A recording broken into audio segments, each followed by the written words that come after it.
Bien, nous allons prier avant d'ouvrir la parole. Seigneur notre Dieu, nous te remercions ce matin de nous avoir réunis. Te remercions de faire aussi taire dans nos cœurs tous les soucis de ce monde, tout ce qui peut, Seigneur, nous perturber, nous affecter, nous accabler, pour que nous soyons, Seigneur, chacun d'entre nous disposés, Seigneur, à t'écouter et à recevoir de toi. Que tu puisses encore ce matin fortifier notre foi, notre confiance en toi. Parce que Seigneur, sans toi, nous ne sommes rien. Nous prions particulièrement encore et toujours pour les enfants qui ce matin vont encore entendre ta parole. Seigneur, que ça puisse porter du fruit dans leur vie, dans leur jeune cœur, Seigneur, qu'ils puissent s'attacher à toi. Nous t'en supplions. Seigneur, que vraiment ce soit des choses qui comptent pour l'éternité, qu'ils entendent encore ce matin. Et nous prions que tu nous conduises, nous aussi les grands. Merci parce que tu es un Dieu merveilleux, un Dieu extraordinaire, un Dieu fidèle. Et nous te louons pour cela, au nom du Seigneur Jésus. Amen. Amen. Est-ce que Sandra, tu peux afficher Jacques chapitre 1, verset 25, s'il te plaît? Jacques 1, 25. Et pour introduire ce message, je vais vous raconter une petite histoire qu'on a lue avec les enfants hier soir. Donc, c'est tiré d'un livre avec des recueils, c'est un petit recueil avec des fables de la jungle pour expliquer des vérités spirituelles, j'allais dire aux enfants, mais finalement c'est aussi valable pour les grands. Et donc c'est l'histoire d'un petit singe qui trouve un pot de peinture rouge précisément. Je ne sais pas si ça a son importance, mais il trouve un pot de peinture rouge, et donc il fait sauter le couvercle, là, il arrive à se débrouiller pour faire sauter le couvercle, et il n'a jamais vu de peinture de sa vie, il ne sait pas ce que c'est, il trouve que ça sent bon. Alors il veut voir de plus près, alors il met sa tête dans le pot, du coup, pour voir ce que c'est que ce truc rouge à l'intérieur. Donc bien sûr, il ressort sa tête, et il a la tête toute rouge. Et donc il va croiser, je vous fais la version courte bien évidemment, mais il va croiser plein d'animaux, une girafe, un hippopotame, etc., ils ont tous des noms.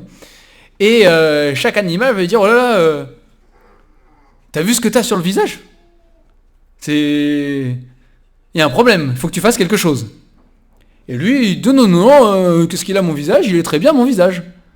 Alors il y a un animal qui lui dit, écoute, c'est la girafe, elle est sage la girafe. Elle lui dit, écoute, tu devrais aller voler un miroir quelque part là-bas pour regarder un petit peu ta tête. Comme ça, peut-être que tu comprendrais ce qui se passe.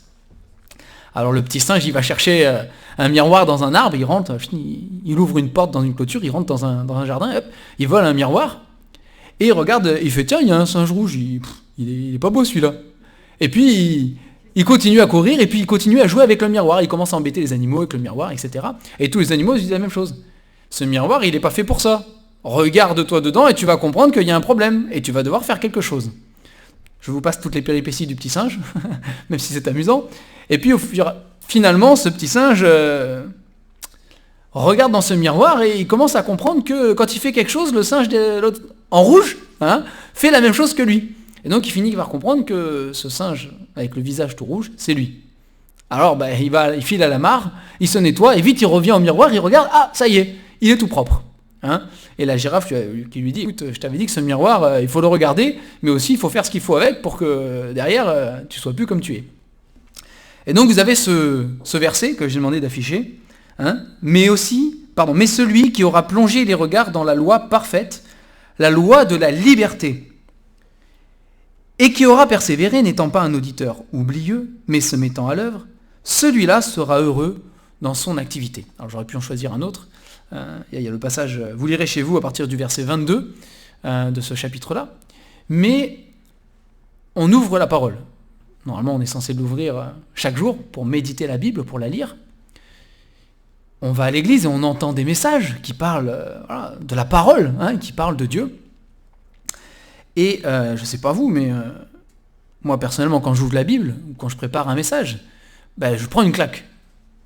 Voilà, Dieu me parle, c'est la parole de Dieu, elle nous parle, et elle nous remet à notre place. C'est notre miroir, si vous voulez, c'est la Bible. je regarde le miroir et je vois que je suis peut-être pas aussi beau que je pensais être beau. Hein, c'est peut-être que voilà, et ça montre dans ma vie tout un tas de choses qui ne vont pas, tout un tas de faiblesses, tout un tas d'échecs, parfois des péchés qui sont dénoncés. Hein, c'est le travail de la parole de Dieu. Elle est là pour ça. C'est aussi pour ça que Dieu nous l'a donné. Hein, c'est pour ça que Dieu nous l'a laissé. C'est le miroir qui nous montre ce que nous sommes réellement. Hein, et c'est le but de la loi dans la Bible. Hein. Vous avez Moïse qui a reçu de la part de Dieu la loi pour le peuple de Dieu. C'est le but de la loi. Montrer au peuple, montrer à l'être humain, montrer à celui qui la lit, qu'il n'est pas beau, qu'il est sale, qu'il est pécheur. Hein, ça, c'est ce que nous montre la parole de Dieu. Et ça produit en nous tout un tas de réactions, n'est-ce pas ? On parlait de tristesse tout à l'heure. Parfois, on est triste à cause de notre péché, à cause des conséquences de nos péchés. Il y a la tristesse, il y a parfois la déception, il y a parfois la déprime, le découragement de ce que nous sommes. Alors, on a vu plusieurs messages dernièrement, mais où effectivement, Dieu nous montre que nous sommes ce que nous sommes, et nous sommes loin d'être parfaits, n'est-ce pas ? Hein ? Ça, personne ne peut dire qu'il est parfait. Mais néanmoins, quand on ouvre cette parole, qui n'est pas juste le miroir qui nous montre qui on est, hein, on découvre aussi quelque chose d'extraordinaire, c'est la grâce de Dieu.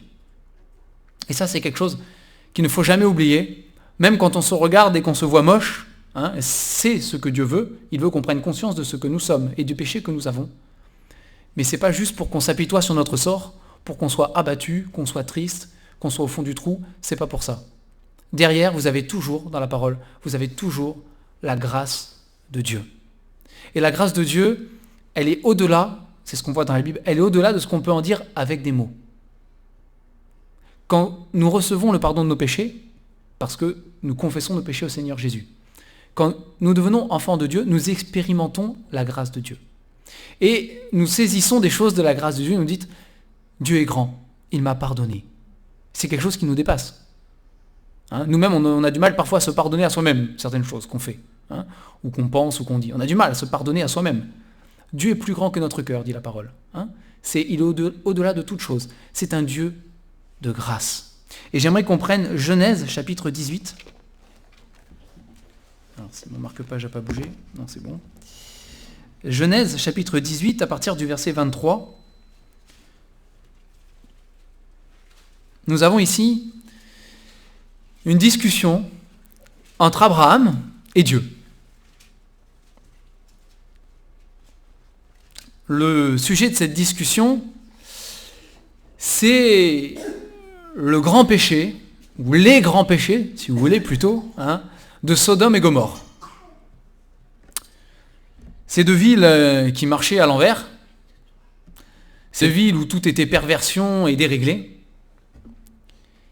Mais en tout cas à Sodome, hein, vous aviez un homme qui habitait là et qui faisait partie de la famille d'Abraham. Donc il s'agit de Lot. Et donc Dieu décide que Sodome et Gomorrhe, Sodome pour notre histoire ici, c'est terminé. C'est allé trop loin. C'est au bout d'un moment, Dieu a patienté, il a été patient dans sa grâce, mais c'est pas possible. Il faut que la ville soit détruite. Le péché qui est commis ne peut pas rester impuni. On est arrivé, ça a atteint un stade où Dieu dit stop, c'est pas possible, on ne peut pas aller plus loin. Hein, on peut pas aller plus loin. Et vous avez cette discussion entre Abraham et Dieu, qui est assez surprenante. Hein. En tout cas, la première fois que je l'ai lu, ça m'a surpris, c'est une discussion surprenante. On va lire ensemble du verset 23 à 33. Abraham s'approcha et dit, « Feras-tu aussi périr le juste avec le méchant ? Peut-être y a-t-il 50 justes au milieu de la ville. Les feras-tu périr aussi et ne pardonneras-tu pas à la ville à cause des 50 justes qui sont au milieu d'elle ? Faire mourir le juste avec le méchant, en sorte qu'il en soit du juste comme du méchant, loin de toi cette manière d'agir, loin de toi, celui qui juge toute la terre. N'exercerait-il pas la justice ? Abraham, il dit à Dieu, Seigneur, imagine dans toute la ville, imagine, tu veux détruire la ville, tu veux faire périr tout le monde, mais imagine que dans toute la ville, il y ait 50 justes. 50, c'est pas beaucoup. par rapport à toute la ville. Mais il suffit, imagine, il y en a juste 50. Seigneur, tu ne peux pas détruire la ville alors qu'il y a 50 justes dedans. Tu peux pas faire ça, Seigneur, c'est pas possible. Tu dois user de grâce, hein? Tu dois user de grâce. Alors, verset 26, l'Éternel dit, « Si je trouve dans Sodome 50 justes au milieu de la ville, je pardonnerai à toute la ville, à cause d'eux. » Dieu dit, « Ok, Abraham, t'as raison. C'est vrai, je ne peux pas punir le juste avec le méchant, et je suis d'accord avec toi. Si dans toute la ville, il y a juste 50 justes, pas plus. 50. Je ne détruis pas la ville. La ville entière échappe à la colère. Déjà, c'est de la grâce. Abraham, au verset 27, il se dit, mince, si ça se trouve, il n'y a pas 50 justes. Ça se trouve, il y en a moins. Alors au verset 27, Abraham reprit et dit, « Voici, j'ai osé parler au Seigneur, moi qui ne suis que poudre et cendre. Peut-être des 50 justes, en manquera-t-il 5 ? Pour 5, détruiras-tu toute la ville ? » Et l'Éternel dit, « Je ne la détruirai pas si j'y trouve 45 justes. » Abraham se dit, 45, pour un ou deux de moins quand même, ce serait dommage. Abraham, il pense à Lot. Hein, il a sa famille qui est là. Une partie de sa famille qui habite là. Hein. Alors, Abraham, verset 29, Abraham continue à lui parler et dit, peut-être, s'y trouvera-t-il 40 juste. Peut-être c'est pas 45, peut-être c'est 40. L'Éternel dit, je ne ferai rien à cause de ces 40. Abraham, il dit, que le Seigneur ne s'irrite pas. Peut-être je ne voudrais pas aller trop loin quand même, mais, hein, et je parlerai. Peut-être s'y trouvera-t-il 30 justes. L'Éternel dit, je ne ferai rien si j'y trouve 30 justes. Abraham dit, voilà, j'ai osé parler au Seigneur. Seigneur, peut-être il y en aura 20. Bon, de 50, on passe à 20 déjà. Hein. Il dit, peut-être, Seigneur, il n'y en aura que 20 dans toute la ville. 20, Seigneur, pour 20, mais ça compte 20. L'Éternel dit, je ne la détruirai pas, hein, à cause de ces 20. Abraham dit que le Seigneur ne s'irrite pas, et je parlerai plus que cette fois, après je me tais. Peut-être s'y trouvera-t-il 10 justes. C'est pas beaucoup, hein, 10 dans toute la ville. Hein? L'Éternel dit, je ne la détruirai pas à cause de ces 10 justes. L'Éternel s'en alla lorsqu'il eut achevé de parler à Abraham, et Abraham retourna dans sa demeure. La suite de l'histoire nous montre que Dieu n'a pas trouvé 10 justes, hein, dans Sodome. Il n'y en avait pas 10. Il en a trouvé moins, Bon, on ne va pas rentrer sur le cas de Lot, c'est un cas qui reste pour moi toujours un mystère. Néanmoins, c'est la parole de Dieu qui lui dit, Lot le juste. Voilà, bon. Il était là, il avait fait ses mauvais choix, il a marqué Lot le juste. Bon, ben voilà. Il y avait quand même Lot. Et Dieu en a trouvé moins de 10, donc il a détruit la ville. Mais ceux qu'il a trouvés, il les a fait sortir de la ville d'abord. Hein, ça, c'est la suite de l'histoire. Vous lirez la suite chez vous, de Genèse, vous lirez Genèse 19, et vous verrez cela. Hein, vous verrez cela. Néanmoins, alors j'aurais pu prendre plein de textes dans la Bible, il y en a tellement, hein, tellement. Mais ce texte m'a touché de voir à quel point la grâce de Dieu, elle est immense. On se dit, toute la ville, et quand on sait à quel point la ville de Sodome était dans le péché, mais à un point qu'on n'imagine pas. Et quand on lit cette histoire de Genèse 19 et la suite, là, et quand on voit tout ce qui se passe dans cette ville de Sodome, on se dit, mais c'est pas possible. Mais Dieu était prêt à épargner toute la ville. Pour 10 justes, voilà, c'est 10 pour le coup, hein, pour 10 justes qui s'y seraient trouvés. Mais c'est pour nous montrer, hein, bon, il y a d'autres choses, mais c'est pour nous montrer à quel point la grâce de Dieu, elle nous surpasse. Elle est immense. Dieu fait grâce. il est vrai que Dieu juge. Il le dit. Et là, on voit, il y a une preuve de justice. Après, Sodome est détruite. Hein. Mais regardez cette discussion. Et regardez Dieu qui, à chaque fois, dit à Abraham, tu as raison. Je ne le ferai pas si je trouve des justes. Et il baisse le nombre. La grâce de Dieu. La grâce de Dieu. Dieu est un Dieu de grâce. Toujours. Il ne veut pas qu'on soit abattu au-delà de toute chose. Il veut nous relever. Il veut nous faire grâce. Il veut pardonner. Il veut être miséricordieux. Il ne se lasse pas. Nous, on est humains et on se lasse. On se fatigue. Et même de pardonner, on se fatigue. Et l'apôtre Pierre disait, combien de fois est-ce que je vais pardonner à mon frère, hein? C'est 7 fois, Seigneur, c'est déjà beaucoup. Hein? Et le Seigneur dit, 7 fois, 77 fois. Manière de dire autant de fois que possible. Hein? Autant de fois qu'il le faut. Tu le feras. Hein? Mais la grâce de Dieu, elle est ainsi. Elle est jamais, jamais, jamais épuisée. Elle se renouvelle chaque matin. Sans cesse. Chaque matin, c'est une manière de parler pour nous humains. Hein, parce que même la nuit, elle est là. Pour Dieu, il n'y a pas de nuit, il n'y a pas de jour, il n'y a pas de temps comme nous. Il est éternel, il est l'éternel présent. Mais sans cesse. Et on a ce beau verset en Hébreu, Hébreu chapitre 4.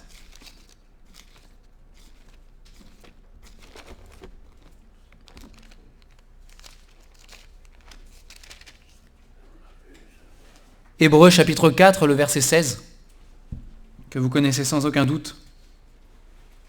Nous avons ce beau verset qui nous dit « Approchons-nous donc avec assurance du trône de la grâce, afin d'obtenir miséricorde et de trouver grâce pour être secourus dans nos besoins. » Nous pouvons, malgré ce que nous sommes, et en constatant nos péchés, nos échecs, notre faiblesse face à la parole de Dieu. Et il y a tellement de domaines où nous sommes loin d'être parfaits, où nous ne sommes pas encore arrivés, comme il est écrit, à la stature parfaite de Jésus-Christ. C'est vrai, on est en chantier, on est en chemin. Parfois le chemin il est rocailleux et c'est chaotique. Parfois, c'est vrai. Mais nous avons toujours à disposition le Dieu de grâce. Si nous sommes enfants de Dieu, nous avons à notre disposition le Dieu qui fait grâce, le Dieu qui nous comprend, le Dieu qui nous pardonne, le Dieu qui efface nos péchés. Pas gratuitement, parce qu'il est mort pour ça, il a payé un prix pour effacer nos péchés. Il ne s'agit pas de Dieu qui ferme les yeux, et la Bible le dit, mais il s'agit d'un Dieu qui nous a tellement aimés dans sa grâce qu'il a donné sa vie pour nous sauver et pour effacer nos péchés et pour nous transformer à son image.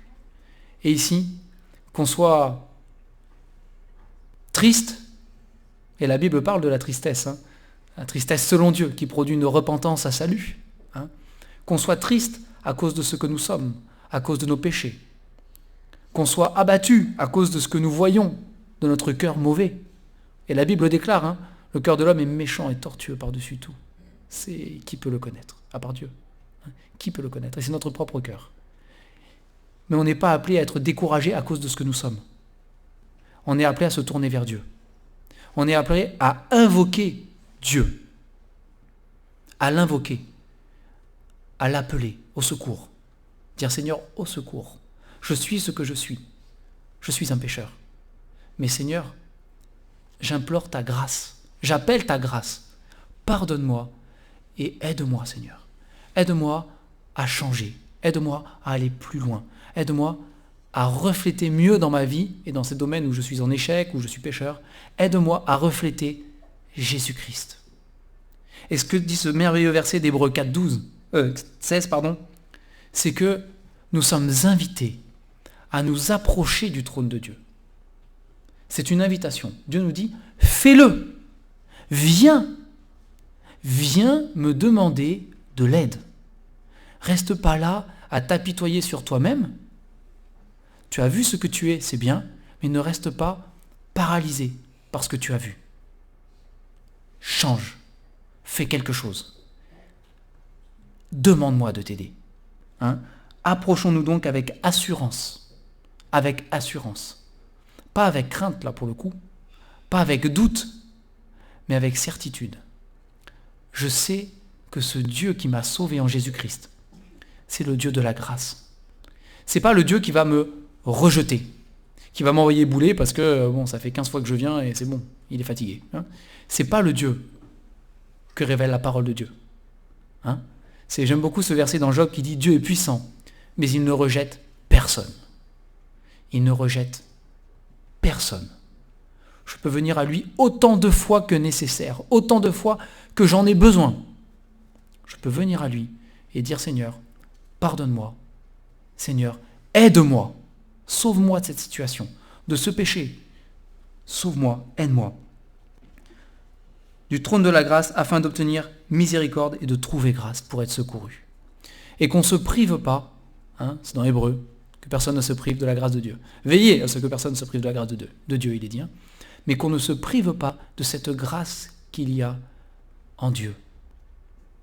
De recevoir le pardon, de recevoir l'énergie aussi, l'énergie suffisante, l'énergie spirituelle, hein, suffisante pour vivre ma vie avec Dieu, comme il le faut, comme lui le veut, selon sa volonté, selon son plan.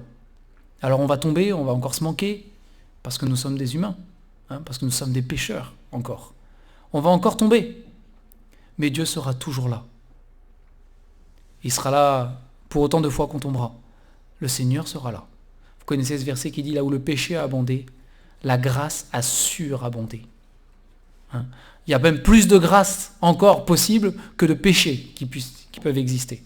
C'est bien au-dessus et c'est bien au-delà. Et c'est notre Dieu. C'est le Dieu que nous aimons en Jésus-Christ. C'est le Dieu à qui nous voulons faire plaisir dans notre vie. C'est le Dieu que nous décevons aussi, bien trop souvent, on est d'accord. Mais ça reste un Dieu de grâce. On n'est jamais trop loin. On n'a jamais trop péché. On n'a jamais fait trop d'erreurs. On n'a jamais été trop souvent en échec pour que Dieu ne puisse pas faire quelque chose avec nous. Si on lui demande de l'aide, il sera toujours là et il pourra toujours le faire. Il nous dira « Lève-toi ». Hein, combien de fois vous avez le Seigneur Jésus dans les rencontres qu'il a faites, hein, qu'il a pu faire, qui dit où la personne est à terre, d'une manière ou d'une autre, que ce soit à cause du physique ou du spirituel ou du moral, peu importe. Et le Seigneur dit « Lève-toi. Lève-toi. Hein, tu es pardonné, lève-toi et marche. Lève-toi, va. Lève-toi, va, ne pêche plus. Hein. » Mais le Seigneur à chaque fois dit « On y va. » C'est « Relève-toi, redresse-toi, ne reste pas à terre. » La parole de Dieu, c'est normal que parfois, elle nous terrasse. C'est le rôle qu'elle a. C'est normal que parfois, elle nous mette une bonne claque là, et qu'on se sente mal. C'est normal. Si vous lisez la parole jour après jour, si vous écoutez les prédications de la parole de Dieu, des enseignements de la parole de Dieu, et que vous n'êtes jamais mal à l'aise, vous avez un problème. C'est pas normal. La parole de Dieu, elle est vivante et efficace, dit la Bible. Plus tranchante qu'une épée tranchante. Elle va jusqu'au fond. Hein. Donc c'est normal que la parole de Dieu nous mette mal à l'aise. C'est normal. Même en tant qu'enfant de Dieu, qui connaissons le Seigneur et qui aimons le Seigneur, c'est normal. Parce qu'elle va montrer des choses, elle va pointer du doigt des choses dans notre vie qui sont désagréables et qui nous rendent mal à l'aise. C'est normal. C'est son rôle. Et on doit l'accepter. On doit l'accepter. Mais on ne doit pas juste l'accepter et rester comme ça. Si le petit singe, tout en rouge, avait vu qu'il était rouge et puis il ne savait pas quoi faire et puis tant pis, c'est pas le but. Et d'ailleurs, il y a encore des animaux qui seraient moqués de lui tout au long de... Hein, voilà. Mais non, il fallait qu'il aille à la mare et qu'il se lave. Hein. De la même manière, on voit notre état, on n'est pas bien, on ne reste pas dans cet état-là. On va devant le trône de la grâce. On va devant le trône du Seigneur Jésus-Christ. On implore le Seigneur Jésus et on dit « Seigneur, aide-moi. Regarde ce que je suis, Seigneur. Toi, tu peux me laver, hein, toi, tu peux me purifier, toi, tu peux pardonner mon péché et tu peux m'aider, Seigneur. Mais il n'y a que toi qui peux le faire. » Et c'est ce que je voulais partager avec vous ce matin, entre autres choses, mais voilà, le Seigneur le sait. N'oubliez pas, et n'oublions pas, que nous avons à notre disposition un Dieu de grâce. Alors continuons à nous prendre des baffes, hein, des bonnes claques par la parole de Dieu. Continuons, c'est bien. Il faut le faire. N'ayons pas peur de cet exercice. Hein. Continuons. Mais ne restons pas à terre, ce n'est pas le but. Relevons-nous. Regardons le Seigneur Jésus, appelons-le au secours dans notre vie. Demandons pardon pour nos péchés. Et alors nous vivrons tout ce qui est derrière. Hein. Et la parole de Dieu dit, avec Dieu, nous ferons des exploits. C'est malgré ce que nous sommes, même si on ne se voit pas beau. Avec Dieu, nous ferons des exploits. Nous le ferons. Mais d'abord, il faut passer par le trône de la grâce. Il faut recevoir de Dieu. Il faut implorer, il faut invoquer le Seigneur. On va prier pour terminer. Seigneur, notre Dieu, tu connais nos cœurs à chacun. Tu sais où nous en sommes, chacun d'entre nous, dans notre vie avec toi. Tu connais notre rapport avec la parole de Dieu. Seigneur, oui, parfois, elle nous met mal à l'aise. Parfois, elle nous trouble. Parfois, elle nous abat, Seigneur. Elle nous rend tristes. Parfois, nous sommes déçus de nous-mêmes aussi, de ce que nous voyons dans ce miroir et de ce que nous sommes. Mais Seigneur, je te prie ce matin pour que tu nous aides, chacun d'entre nous, à ne jamais oublier que tu es le Dieu de la grâce, que tu es le Dieu qui ne se lasse pas de pardonner, de relever, de restaurer. Que personne, Seigneur, ce matin, se prive de la grâce de Dieu. Nous te bénissons, Seigneur, nous te rendons grâce. Toi qui es prêt à épargner une ville entière pour seulement 10 justes. Toi dont la grâce dépasse notre intelligence et notre compréhension. Nous t'adorons, Seigneur, ce matin et nous te louons pour ce Dieu incroyable que tu es, ce Dieu extraordinaire. Et nous te prions, Seigneur, de te révéler toujours plus et toujours mieux à chacun d'entre nous, pour qu'on puisse, chacun d'entre nous, et aussi tous ensemble, vivre une vie qui te glorifie, une vie où nous ferons des exploits, Seigneur, avec toi, et par ta grâce. Sois béni, Seigneur. Nous nous approchons de toi encore, aujourd'hui, pour obtenir miséricorde, pour que tu pardonnes nos péchés, pour que tu pardonnes nos manquements, nos faiblesses, et pour que, Seigneur, tu puisses nous saisir par la main, nous relever chacun, et nous aider à avancer avec toi. Nous te rendons grâce parce que tu es le Dieu fidèle. Tu l'as promis, et tu le feras. Et nous te bénissons pour cela au nom du Seigneur Jésus. Amen.